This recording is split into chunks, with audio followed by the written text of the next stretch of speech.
Saudara, kita sudah sampai kepada Efesus pasal yang kedua. Kita merenungkan surat ini dari beberapa minggu yang lalu dan kita sampai kepada Efesus pasal yang kedua. Surat Efesus ditulis oleh Rasul Paulus dan dia menulis surat ini dari dalam penjara dan ingin supaya jemaat di Efesus bertumbuh mensyukuri berkat Tuhan yang Tuhan berikan kepada mereka. Karena mereka disebutkan bahwa kita, pasal 1 kita coba melihat beberapa minggu lalu ketika mendengar firman Tuhan. Bahwa engkau ditentukan Allah, dipilih oleh Allah, diselamatkan oleh Allah. Dan engkau yang tidak punya pengharapan dan memiliki pengharapan bagaimana kita harus bersyukur. Dan kemudian di pasal 2 dia masih menjabarkan itu semua, betapa besar kasih Tuhan kepada kita. Lalu kemudian dijelaskan kembali hal-hal yang mengenai prinsip-prinsip keselamatan yang dikemukakan oleh Allah kepada orang-orang di Efesus. Kemudian pasal 5 dan pasal 5, how you walk with that salvation. Jadi bagaimana engkau menghidupi keselamatan itu? Saudara harus hidup sesuai dengan apa yang Tuhan tetapkan kepada kita. Nah, ini yang disebut dalam surat Efesus ini. Bagaimana kita harus bersyukur. Identitas kita sudah disebutkan oleh Tuhan dalam pasal 1. Lalu kita seharusnya hidup sesuai dengan identitas itu. Dalam renungan kali ini kita akan melihat Injil adalah kabar baik. Memang tidak ada di situ disebutkan, tapi bagi saya ini adalah berita baik yang seharusnya kita dengar dan setiap orang bisa dengar. Injil adalah kabar baik. Kita akan membaca ayat 1 sampai ayat yang ke-7. Nanti ayat 8, 9, 10 kita akan lihat minggu depan. Ayat 7 sampai 10 saya akan bacakan kepada saudara ayat yang pertama. Saudara baca ayat yang kedua. Kenapa berganti-gantian? Saya tahu kelemahan manusia. Jadi kalau pendeta yang baca, saya nggak usah baca. Nah, nggak seperti itu ya. Kita baca semua ya. Jadi Efesus pasal 2 ayat 1 sampai 7 kita akan baca berganti-gantian. Saya baca ayat yang genap, saudara baca ayat yang ganjil. Kamu dahulu sudah mati karena pelanggaran-pelanggaran dan dosa-dosamu.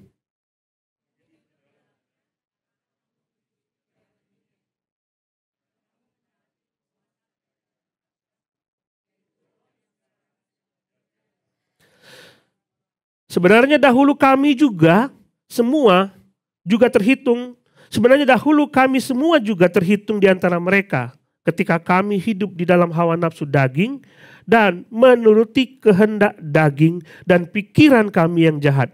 Pada dasarnya kami adalah orang-orang yang harus dimurkai sama seperti mereka yang lain.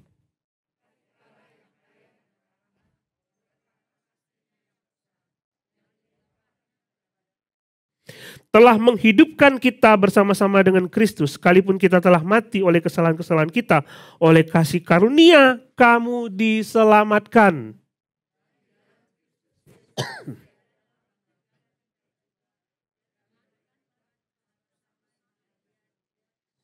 Supaya pada masa yang akan datang ia menunjukkan kepada kita kekayaan kasih karunia-Nya yang berlimpah-limpah sesuai dengan kebaikannya terhadap kita dalam Kristus Yesus. Saudara, kalau kita berpikir mengenai Injil, apakah Injil itu? Dan mudah sekali bagi kita untuk menjawab apakah Injil itu. Saudara pasti akan menjawab Injil kabar baik. Injil adalah kabar baik. Good news. Injil kabar baik. Kalau sesimpel itu, kita tidak akan merasa bahwa ada yang istimewa terhadap Injil. Karena begini saudara, contohnya ya, kalau seandainya saudara ada panu, ada jamur di kulit, lalu tidak bisa diobati, sukar sekali diobati, lalu orang mengatakan, ada obat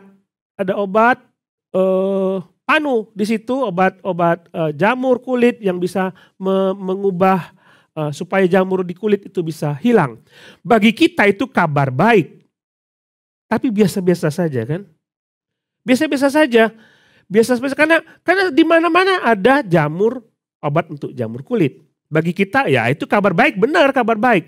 Tapi coba bayangkan kalau hidup saudara datang ke dokter, lalu dokter mengatakan ada cancer di liver dan 2 bulan lagi 2 bulan lagi, lalu ya siap-siap saja beritahu kepada keluarga dan kabarkan kepada mereka apa yang membuat warisan, buat warisan buat keluarga, udah say goodbye to your family. Oke, kalau mendengar berita itu apa yang saudara pikirkan? Pasti terkejut, kaget, lalu saudara pulang, stres, di situ di rumah saudara stres, lalu tiba-tiba ada berita, dokter telepon saudara mengatakan, ada obat, penemuan terbaru, saya baru dengar saudara bisa dapat itu obat dan 3 minggu sembuh. Ya, dua-dua kabar baik. Benar? Dua-dua kabar baik, tetapi kabar baik yang kedua itu lebih bermakna bagi kita. Kita bisa hidup dengan jamur di kulit, tidak masalah. Tapi kalau begitu kita divonis akan ada kematian, lalu ada obat yang mengobati penyakit kita dan kita bisa sembuh, itu jauh lebih baik kabarnya.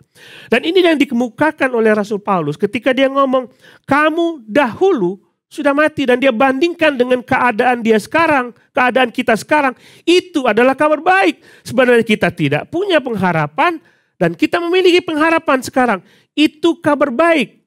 Tidak ada sama sekali yang bisa mengubah hidup kita untuk menjadi orang-orang yang diperkenankan oleh Allah. Tetapi Tuhan penuh dengan kasih karunia, penuh dengan rahmat. Dia bilang, bagi kamu itu gak bisa, tapi bagi aku itu bisa.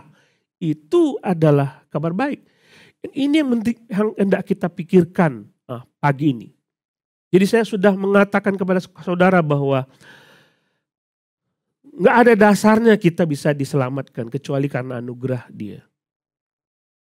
Kecuali karena anugerah Dia. Dia memilih kita. Tidak ada dasarnya apa yang menjadi sogokan, apapun yang kita berikan kepada Allah yang bisa membuat Dia memilih kita dan menyelamatkan kita, kecuali karena Tuhan yang memberikan berkat itu. Kasih karunia itu. Paulus jelaskan itu dalam pasal 1 disebutkan Allah memilih kita, Yesus menebus kita, Roh Kudus memeteraikan kita. Itu jauh lebih mulia dari apapun, dan itu membuat kita seharusnya bersyukur kepada Tuhan. Dan kita lihat ayat 3, terpujilah Allah dan Bapa kita Tuhan Yesus Kristus. Saya sudah jelaskan ini adalah kata bless. Diberkatilah Allah, dan tidak ada bandingannya ketika Allah memberkati kita dan kita memberkati Allah.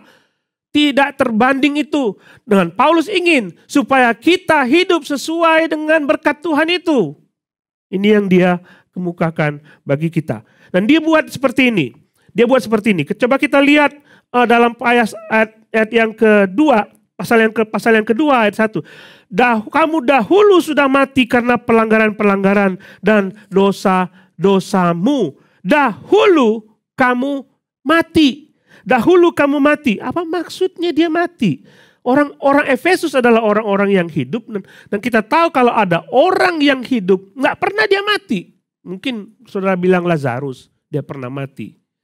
Tapi apa yang dimaksud dengan dahulu kamu sudah mati? Orang Efesus bisa dikatakan dia mati, bisa dikatakan dia hidup. Tapi maksud Rasul Paulus ini adalah benar-benar mati.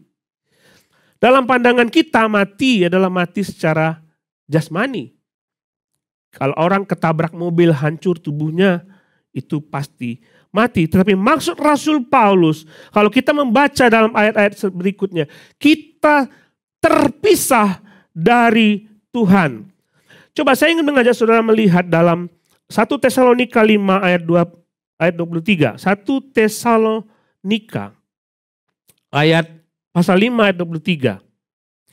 Semoga Allah damai sejahtera menguduskan kamu seluruhnya, dan semoga roh, jiwa, dan tubuhmu terpelihara sempurna dengan tak bercacat dan pada kedatangan Yesus Kristus Tuhan kita. Rasul Paulus membeberkan ada 3 bagian dari manusia, yaitu roh, jiwa, dan tubuh. Kalau kita berpikir mengenai sesuatu yang mati, kita hanya berpikir mengenai fisik kita.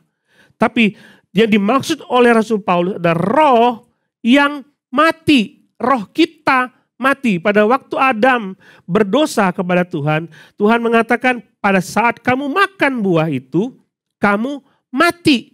Ada 3 implikasi kematian, 3 akibat kematian. Mati secara fisik tubuh kita mati, roh kita juga mati dan terpisah dengan Tuhan, dan kita mengalami kematian yang kekal karena terpisah dengan Tuhan itu. Itu akibat dari kematian. Dan Rasul Paulus mengatakan kamu dahulu mati, dan dia bicara mengenai kematian roh. Kalau ada orang yang mati secara jasmani, dia tidak bisa bicara dengan orang lain. Tapi ketika orang mati secara roh, dia tidak bisa menyembah Tuhan. Karena Allah itu roh dan setiap orang harus menyembahnya di dalam roh. Rohnya yang berkomunikasi dengan Tuhan. Karena itu setiap orang yang rohnya mati tidak bisa berkomunikasi dengan Tuhan. Nanti kita akan lihat ada dua kematian, contoh 2 kematian yang kita lihat dalam Alkitab. Pertama, coba kita lihat Lazarus. Lazarus mati. Kita coba aja melihat gini ya. Ini ya, roh, jiwa, dan tubuh. Tubuh ini pada waktu kita mati, ada orang mati, kita kan nggak bisa komunikasi dengan dia. Gimana? Apa rasanya mati? Kalau ada orang yang seperti itu, ya mungkin agak-agak begitu ya. 12 kurang 5 katanya. Mati, tubuhnya mati, kita nggak bisa komunikasi dengan dia. Nah, sama seperti pada waktu Lazarus mati, ayat yang ke-39, ayat 38, masgiulah pula hati Yesus, lalu ia pergi ke kubur itu. Kubur itu adalah sebuah gua yang ditutup dengan batu. Kata Yesus, angkat batu itu. Marta, saudara orang yang meninggal itu berkata kepadanya, Tuhan, ia sudah berbau sebab sudah 4 hari. Lazarus mati secara fisik 4 hari di dalam kubur dan tubuhnya sudah membusuk dan tidak mungkin lagi dia bisa untuk mendengar suara orang lain. Itu akibat dari kematian. Jadi komunikasi fisik itu tidak terjalin. Tidak terjalin. Tapi Yesus bilang, Lazarus keluarlah. Apa yang dalam pikiran kita? Bagaimana Yesus bicara dengan Lazarus yang mati itu? Sementara Lazarus kupingnya mungkin sudah lepas. Mungkin rambutnya sudah mulai rontok. Dan organ tubuhnya sudah mulai hilang. Apa yang dilakukan oleh Yesus adalah memperbaiki pendengarannya secara fisik. Memperbaiki pikirannya. Memperbaiki seluruh tubuhnya yang merusak itu. Sehingga dia bisa mendengar. Itu yang dilakukan oleh Tuhan. Jadi Lazarus bisa mendengar suara dari luar secara fisik. Itu yang terjadi, itu mati secara jasmani. Lalu kalau mati secara rohani, orang tidak bisa mendengar apa yang dikatakan oleh roh. Mati, dia harus dibangkitkan terlebih dahulu. Dan kalau ada orang yang mati secara rohani, dia tidak bisa mendengar dan memahami, mengerti apa yang dikatakan oleh firman Tuhan. Itulah sebabnya kalau saudara mengatakan kepada seseorang, Yesus adalah juru selamat dan dia mati menggantikan saudara. Sulit bagi mereka untuk mendengar kata-kata itu dan memahami kata-kata itu. Karena rohnya mati. Tidak mungkin bisa. Sulit sekali. Nah, bukan sulit. Tidak mungkin bisa. Coba lihat 1 Korintus pasal 2 ayat 14. Tetapi 1 Korintus 2 ayat 14. Tetapi manusia duniawi tidak menerima apa yang berasal dari roh. Karena hal itu baginya kebodohan. Jadi kalau saudara bicara tentang firman Tuhan kepada orang-orang yang rohnya mati. Sama seperti saudara bicara secara fisik kepada orang-orang mati. Sulit sekali. Inilah keadaan kita pada waktu itu. Tidak mungkin kita dengar suara Tuhan. Tidak mungkin. Kamu dahulu mati. Saudara dan saya mati. Dan saudara tahu apa yang harus dilakukan? Allah harus menghidupkan kita kembali supaya kita bisa mendengar. Sama seperti ketika dia membangkitkan Lazarus. Dia harus memberi dia telinga baru, yang busuk mesti dibuang, diganti dengan yang baru, pikirannya baru, dia bisa mendengar, dan dia keluar, berjalan. Kakinya mungkin tadinya, otot-otot kakinya sudah tidak ada, ditambah oleh Tuhan, diperbaiki oleh Tuhan, dan dihidupkan kembali oleh Tuhan. Dan inilah yang dimaksud oleh Rasul Paulus, kamu dahulu mati. Dan akibat dari kematian itu, lihat dalam ayat yang ke lihat ayat yang ke-2. Kamu mati, kamu menaati penguasa kerajaan angkasa, yaitu roh yang sekarang bekerja di antara orang-orang durhaka. Orang durhaka itu bekerja bersama-sama dengan roh-roh jahat. Lalu ayat yang ke bentar ya. Ayat yang ketiga, sebenarnya dahulu kami semua juga terhitung di antara mereka ketika kami hidup di dalam hawa nafsu daging dan menuruti kehendak daging dan pikiran kami yang jahat. Pada dasarnya kami adalah orang-orang yang harus dimurkai sama seperti mereka yang lain. Dimurkai artinya terpisah selama-lamanya dari Tuhan. Saudara mati, saudara tidak punya pengharapan, saudara tidak bisa mendengar suara Tuhan, saudara tidak bisa mendengar apa kata Tuhan, dan saudara akan dibinasakan di surga. Bad news. Kabar buruk bagi banyak orang. Dan itu yang terjadi. Kamu dahulu mati, itu keadaanmu dahulu. Saya buat ilustrasi, waktu saya mengajar di Pangkal Pinang, saya buat ilustrasi. Mari kita pejamkan mata, tundukkan kepala. Pejamkan mata, tundukkan kepala. Seandainya pada waktu sebelum dunia belum diciptakan dan saudara ada di situ. Kan kita disebutkan dalam pasal 1, kita semua dipilih dan ditentukan oleh Allah.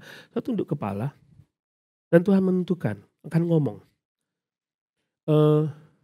Orang-orang yang akan kutentukan untuk diselamatkan adalah, apa perasaanmu ketika menunggu pengumuman Tuhan siapa yang akan diselamatkan?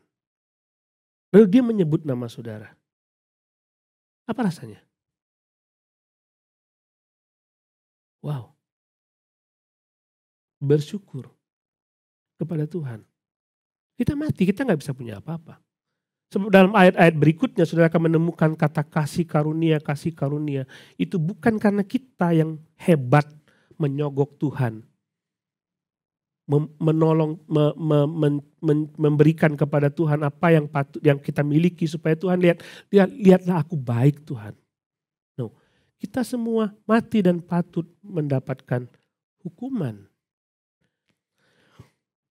Namun saudara, kalau kita melihat ayat-ayat ini berikutnya, saya senang sekali karena ayat 4 mengatakan tetapi.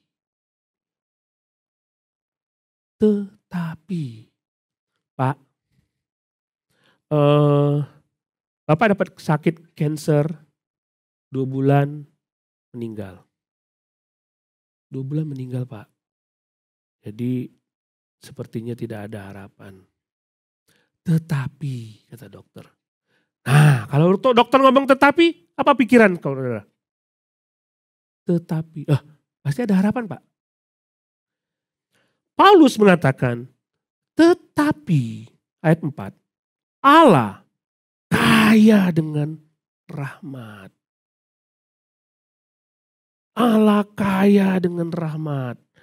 Oleh karena kasih-Nya yang besar, yang dilimpahkannya kepada kita, telah menghidupkan kita bersama-sama dengan Kristus.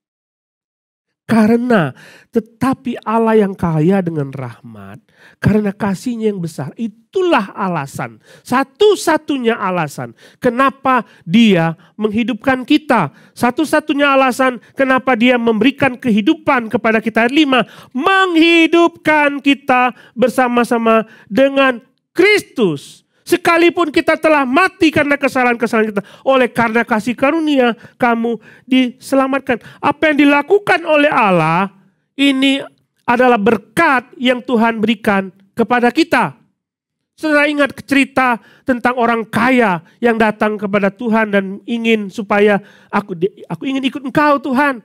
Aku ingin ikut Engkau. Kemanapun kau pergi. Lalu Tuhan mengatakan, jual seluruh hartamu. Bagikan kepada orang miskin dan ikutlah aku. Lalu dia lebih sayang hartanya daripada Tuhannya. Lalu Tuhan mengatakan lebih mudah seekor onta masuk lubang jarum daripada orang kaya masuk kerajaan surga. Jangan berpikir lubang jarum itu satu tempat pintu di tembok Yerusalem. Bukan seperti itu. Kalau misalnya Tuhan ngomong lubang jarum, memang lubang jarum. Saudara lihat, ini ada onta. Sebesar apa onta? Ke Taman Safari lihat di situ. Saya bawa jarum, masukkan onta ke situ.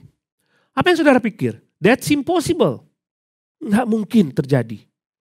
Tidak mungkin terjadi. Tapi Tuhan mengatakan, apa yang impossible bagi manusia, possible bagi Tuhan. Apa yang tidak mungkin bagi kamu, bagi aku mungkin. Karena kita tidak bisa memahami apa rencana dan kuasa Tuhan sebesar apapun. Kita tidak bisa memahami.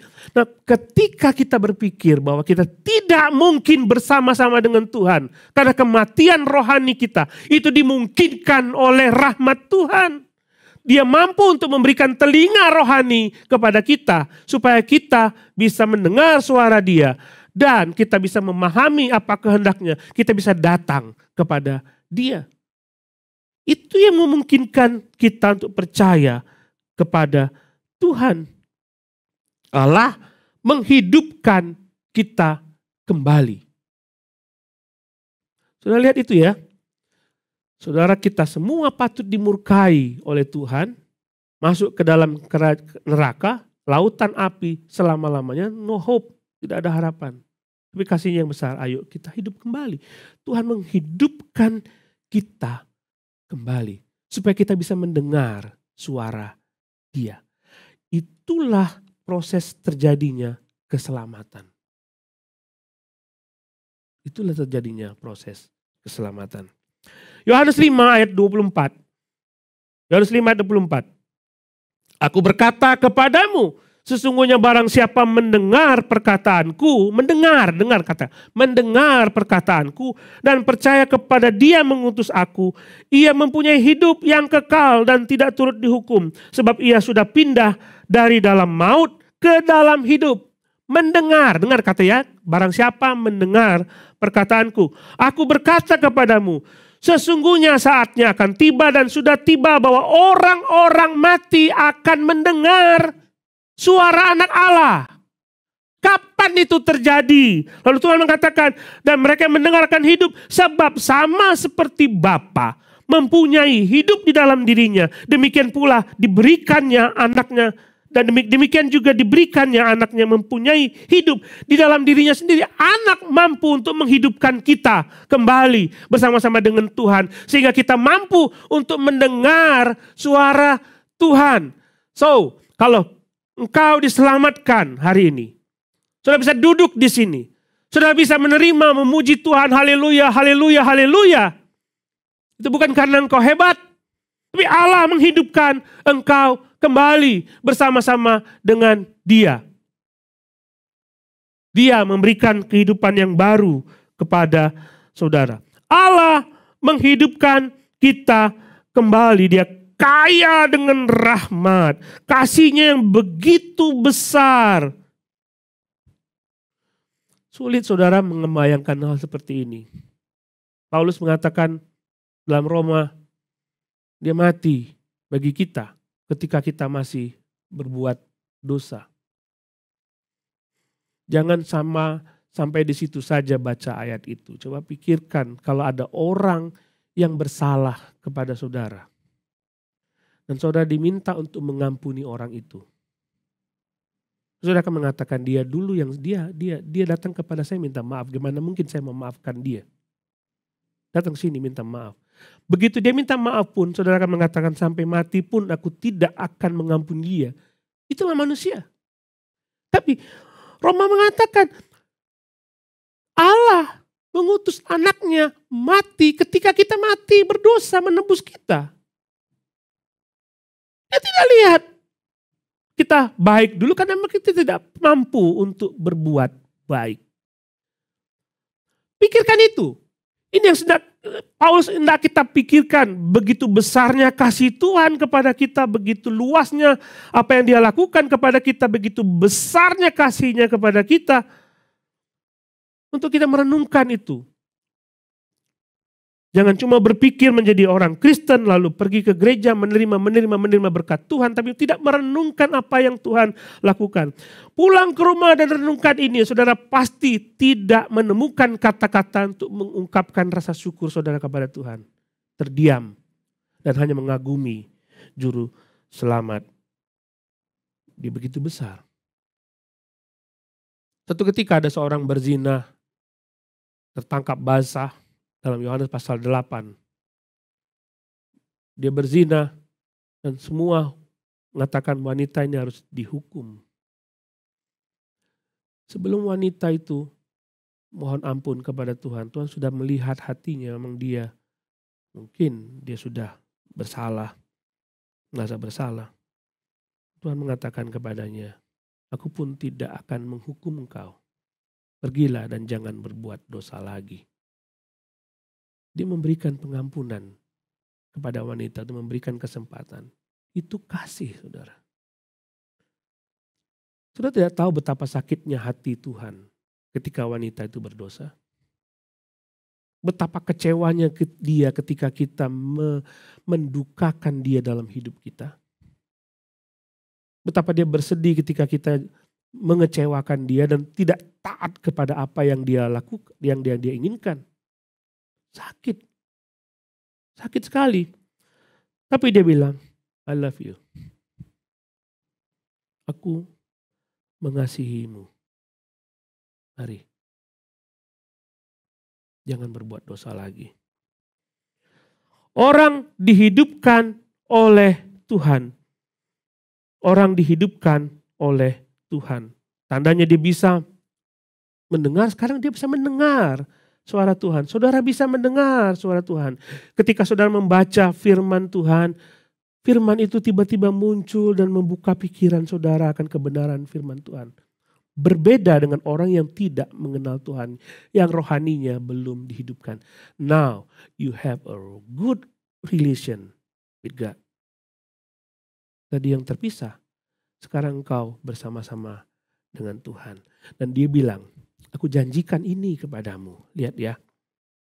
Lihat ini.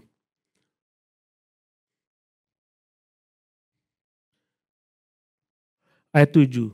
Supaya pada masa yang akan datang, ia menunjukkan kepada kita kekayaan kasih karunia-Nya yang melimpah-limpah sesuai dengan kebaikan-Nya terhadap kita dalam Kristus Yesus. Dengan persekutuan itu, saudara bisa menikmati surga yang mulia. Amazing. Amazing. Kita mati dan kita hidup kembali bersama-sama dengan Dia karena Tuhan. Tandanya sudah bisa mendengar lagi suara Tuhan. Dia bisa berbicara kepada saudara. Dari hati ke hati saudara berbicara dengan Dia dan Dia berbicara dengan saudara.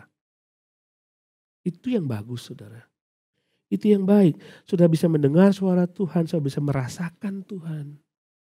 Saudara bisa dipenuhi oleh kuasa Roh Kudus. Dan seluruh pribadi saudara. Kita coba lihat next slide itu. Coba lihat seluruh jiwa dan tubuh saudara mulai dipengaruhi oleh Roh. Roh Allah menghidupkan kita sehingga roh kita taat kepada Allah. Dan seluruh hidup kita dipengaruhi oleh Roh itu. Tadinya tidak bisa, sekarang bisa. Pikiran, emosi, kehendak saudara dipengaruhi oleh Roh Allah. Ngerti ya? Pikiran, kehendak kita, bahkan tubuh kita, apa yang kita lakukan, apa yang akan kita ucapkan, apa yang akan kita raba, apa yang kita lihat, seharusnya dipengaruhi oleh Roh. Itu tandanya.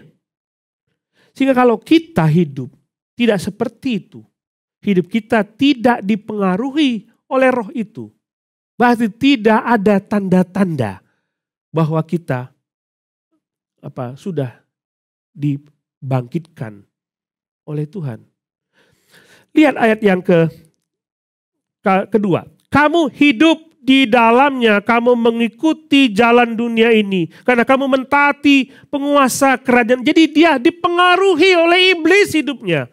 Tiap hari penuh dengan dosa. Tiap hari dia melakukan dosa. Tiap hari dia berpikir untuk kepentingannya sendiri. Tapi ketika orang hidup di dalam roh, dia akan dipengaruhi oleh roh. Nah, pikirkan hidup kita saat ini. Hidup kita saat ini. Coba lihat ayat yang ke-3.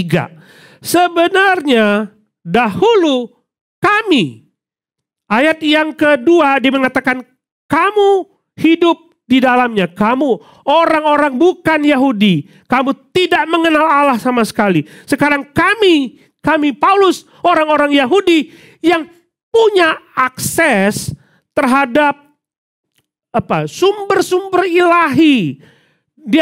Dia punya firman Tuhan, dia punya hukum Taurat, dia punya Alkitab, dia punya firman Allah, dia punya ibadah yang ditetapkan oleh Allah. Dan mereka aktif semua dalam ibadah-ibadah seperti itu.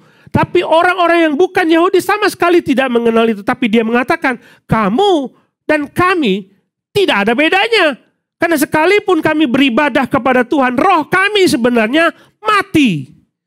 Dan ini yang terjadi di banyak gereja. Banyak orang datang ke gereja tapi rohnya mati. Ibadah hanya sebagai emosi saja. Coba lihat tadi. Tubuh, roh, dan jiwa. Yang diisi, yang dipengaruhi oleh emosi-emosi belaka. Ketika saudara menyanyi, emosi dipenuhi. Bukan roh yang mempengaruhi. Musik yang mempengaruhi saudara. Supaya saudara, oh iya ada Tuhan di sini. No. Emosi yang saudara tekankan. Bukan roh, bukan hubungan saudara dengan Tuhan.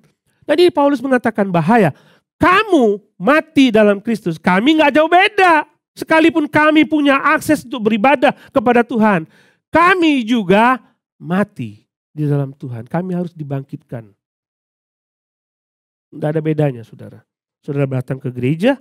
Saudara mau aktif dalam pelayanan. Kalau saudara tidak dibangkitkan oleh Tuhan dalam roh saudara, saudara tidak akan bisa diselamatkan. Saudara tidak akan bisa diselamatkan. Ada satu contoh orang yang dibangkitkan oleh Yesus, yaitu anak Yairus. Baru saja Yesus mau sampai ke rumah Yairus. Baru saja dia mau sampai dan pegawai-pegawai Yairus mengatakan, oh, jangan menyusahkan guru, anakmu sudah mati. Dan Yesus bilang, percayalah kepadaku, dan dia datang ke situ. Waktu Yesus sampai, anaknya itu baru mati. Dipeganglah pipinya mungkin, dipeganglah tangannya. Masih seperti orang hidup. Masih seperti orang hidup. Hangat, tidak kaku, pipinya masih merah, bibirnya masih merah, matanya kalau dibuka masih merah, masih bagus. Seperti orang tidur, tidak mati. Sayang saudara, orang Kristen kadang-kadang seperti itu. Terlihat hidup, tapi mati. Dia menamakan dirinya Kristen. Dia menamakan dirinya Kristen. Padahal dia tidak punya relasi dengan Tuhan. Tidak punya relasi dengan Tuhan. Tandanya saudara. Supaya kita belajar. Kalau benar saudara adalah orang-orang yang sudah dibenarkan oleh Tuhan. Sudah dibangunkan oleh Tuhan. Sudah mendapatkan keselamatan itu. Sudah menerima hidup yang baru, sudah dibangkitkan rohaninya oleh Tuhan. Tapi apakah hidupmu sama seperti orang-orang dunia? Apakah hidupmu sama seperti anak Yairus itu? Hidup padahal mati, nampaknya hidup padahal mati. Tandanya seperti ini. Coba lihat ini. Ayat 3, sebenarnya kami semua juga terhitung di antara mereka. Ketika kami hidup di dalam hawa nafsu daging. Hidupnya seperti itu. Yang dipikirkan bukan kehendak Tuhan, tapi hawa nafsu daging. Menuruti kehendak daging dan pikiran kami yang jahat. Bukan menuruti kehendak roh. Bukan menghidupi kehendak roh. Jadi saudara sebagai orang-orang yang percaya kepada Tuhan, pikirkan bagaimana cara kamu hidup. Setelah Paulus mengemukakan hal ini, dalam ayat pasal 4, pasal 5 dia menjelaskan. Sekarang kamu sudah tahu bagaimana kamu diselamatkan oleh Tuhan. Bagaimana kamu sudah dibangunkan, dibangkitkan oleh Tuhan. Sudah? Bagaimana besarnya kasih Tuhan. Sudah? Sekarang coba pikir bagaimana kamu hidup. Apakah sama seperti orang lain yang tidak mengenal Tuhan? Karena dalam pasal-pasal berikutnya dia bicara mengenai manusia lama, manusia duniawi, dan manusia rohani. Dan banyak orang-orang Kristen yang mengaku percaya kepada Tuhan, yang mengaku sudah diselamatkan, tapi hidupnya tidak beda dengan orang-orang duniawi. Saudara, bagian ini, saya mengajak saudara berpikir begini. Ada 2 undangan yang saya ingin kemukakan kepada saudara. Pertama, kalau memang saudara belum percaya kepada Kristus, pagi ini, baik saudara di sini ataupun di rumah, kalau memang saudara belum percaya kepada Kristus, saudara mendengarkan Injil kabar baik ini, dan saudara digerakkan oleh Roh untuk percaya kepada Dia, tundukkan kepalamu dan berdoa supaya Roh itu masuk ke dalam hatimu dan kau dihidupkan kembali. Terimalah Yesus sebagai Tuhan dan Juru Selamatmu. Itulah satu-satunya cara supaya saudara hidup dan menerima surga yang mulia. Tidak ada cara lain. Berdoa, Tuhan Yesus, aku orang berdosa karena aku mengikuti iblis, mengikuti penguasa aku hidup dengan hawa dagingku, nafsu dagingku. Aku ingin percaya kepadamu. Tundukkan kepalamu dan saudara berdoa kepada Yesus. Tuhan Yesus, masuklah dalam hatiku, terimalah Dia supaya Dia mengubah hidupmu itu menjadi hidup yang baru. Yang kedua, kalau saudara mengaku bahwa saudara adalah orang Kristen, tapi hidupmu dengan hidup cara yang lama, tidak taat, pikiran, tubuh itu dikuasai oleh kehendak daging kita dan dikuasai oleh lingkungan sekitar kita, tidak dikuasai oleh Roh Allah. Saatnya saudara mau bertobat. Buat kembali relasi yang baik sama Tuhan. Datang kepada Dia. Dia pasti akan terima saudara. Dan senang sekali kalau anak-anaknya datang kepada Dia. Tinggalkan kebiasaan itu dan kembali kepada Tuhan. Mari kita berdoa.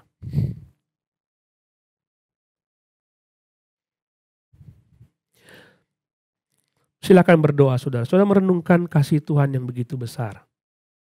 Ketika Dia menyelamatkan hidupmu dari dosa, saudara patut dihukum dan dimurkai, tapi saudara diselamatkan oleh Dia.